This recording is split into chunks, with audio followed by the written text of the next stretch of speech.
सहित गणपतिं शङ्करादिसेवितं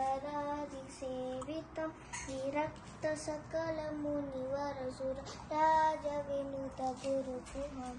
भक्तालिपोषकं